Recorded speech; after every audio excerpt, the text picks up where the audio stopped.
Hello everyone, welcome back to my channel. As always, this video is only for knowledge and awareness purposes. In today's session, we will discuss a very important topic under the UAE corporate tax law, the interest deduction limitation rule, also known as the 30% EBITDA rule. We will be focusing on a special case, the exempt taxable income mix case, which is particularly relevant for government entities and extractive businesses. Let's start with the basics. Under the UAE corporate tax, there is a limitation called the 30% EBITDA rule. Now, what does this mean? This means that a company can deduct its net interest expense only up to 30% of its taxable EBITDA. If the net interest expense is less than 12 million dirhams, then the entire interest expense can be deducted.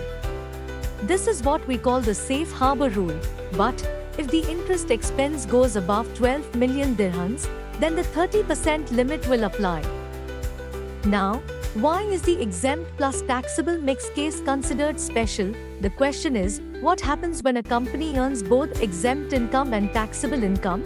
This situation is quite common, especially for government entities, extractive businesses, and certain other organizations.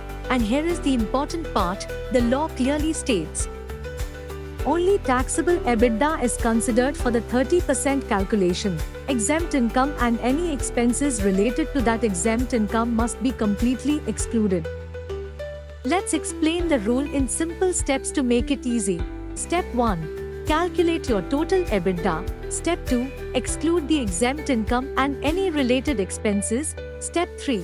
Take only the taxable EBITDA. Step 4. Apply the 30% rule on that taxable EBITDA. Step 5. If the actual interest is higher than the allowed amount, the excess portion is disallowed. Step 6. The disallowed interest can be carried forward for up to 10 years, but even in the future, the deduction will always be limited to 30% of taxable EBITDA only. Let's take a practical example to make this clear. Suppose a company has a total EBITDA of 10 million dirhams. Out of this, 40% is exempt income and 60% is taxable income. That means the taxable EBITDA is 6 million dirhams. Now, let's say the company's net interest expense is 4 million dirhams.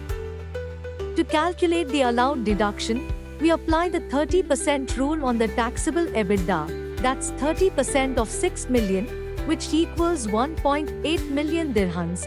The remaining interest, which is 4 million minus 1.8 million, equals to 0.2 million dirhams. This portion is disallowed but can be carried forward for up to 10 years. Now let's look at the next year. Suppose the taxable EBITDA is 8 million dirhams.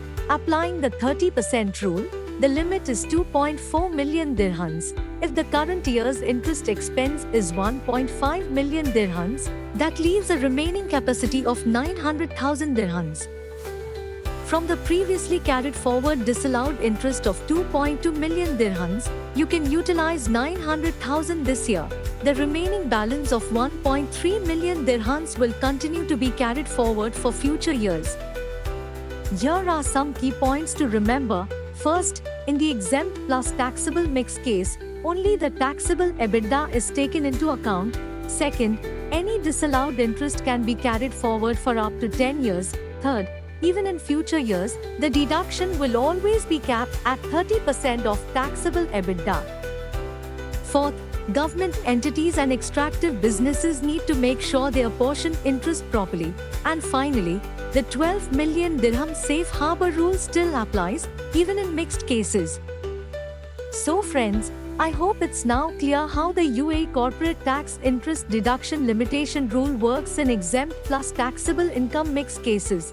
This topic is especially important for entities with government contracts, extractive businesses, or companies that have both exempt and taxable income. If you found this video useful, please don't forget to like, share, and subscribe to my channel.